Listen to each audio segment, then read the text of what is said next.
আসসালামু আলাইকুম। আজকে আপনাদেরকে দেখাবো আমার দেশি মুরগির বাচ্চাকে কীভাবে ফাউল পক্সের ভ্যাকসিন করতে হয়। এভাবে বাচ্চাকে ধরার পরে বাচ্চা পাক সরানোর পরে যে খালি জায়গা থাকে, ওই খালি জায়গার মধ্যে সিরিজের সুই দিয়ে 2 থেকে 3টা ফোঁটা করে হালকা 1 ফোঁটা ওষুধ সেখানে ফালানোর পরে একটু মালিশ করে দিলেই ফাউল পক্সের ভ্যাকসিন সম্পূর্ণ হয়। আরেকভাবে ফাউল পক্সের ভ্যাকসিন করা যায়, সেইভাবে পদ্ধতিতে হচ্ছে আগে 1 ফোঁটা ফালানোর পরে সিরিজ দিয়ে 2 থেকে 3টা ফোঁটা করে দিলেও সেখানে ফাউল পক্সের ভ্যাকসিন কমপ্লিট হয়ে যায়। কিন্তু আমরা আমার খামারে এভাবেই করে থাকি যে আগে 2 থেকে 3টা ফোঁটা করি। ফোঁটা করার পরে 1 ফোঁটা ফালানোর পরে একটু মালিশ করে দিই। আমার কাছে এটাই বেটার মনে হয় এবং আমি এভাবেই আমার খামারে ভ্যাকসিনগুলো করে থাকি।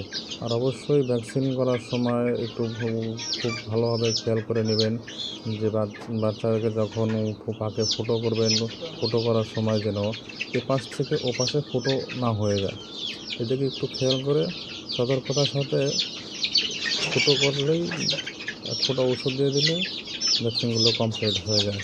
অত্যন্ত দুঃখের সাথে বলতে হচ্ছে যে আমাদের এখানে বিদ্যুৎ না থাকার কারণে আমি কীভাবে ওষুধ মিক্স করলাম এটা একটা ভিডিও আমি আপনাদেরকে দিতে পারলাম না।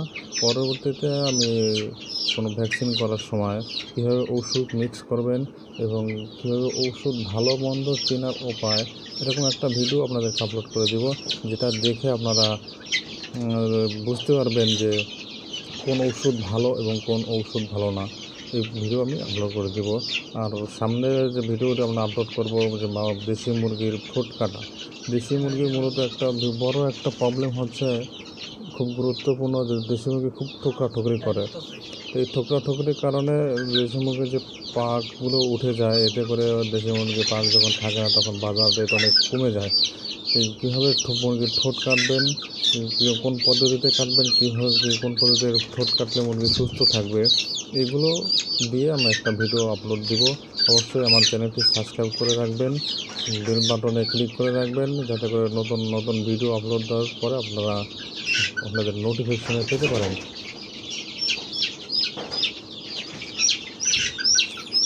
আমরা যে দেশি মুরগি পালন করে থাকি, আমি মূলত দেশি মুরগি আমার 20 থেকে 25টা দেশি মুরগি আমি মুক্ত আকাশে ছেড়ে পালি। সেখান থেকে যে ডিমগুলো আসে, সেই ডিম থেকে আমি বাচ্চা উৎপাদন করে থাকি। পরবর্তীতে আমি আরেকটা ভিডিও আপলোড দেবো যে বাচ্চাকে বোর্ডিং করতে হয়। এই ভিডিও অনেকে জানা জরুরি যে অনেকে আমরা বোর্ডিং করতে পারি না। বোর্ডিং কীভাবে করবেন, কোন পদ্ধতিতে করবেন, এই নিয়ে একটা ভিডিও আপলোড দেবো।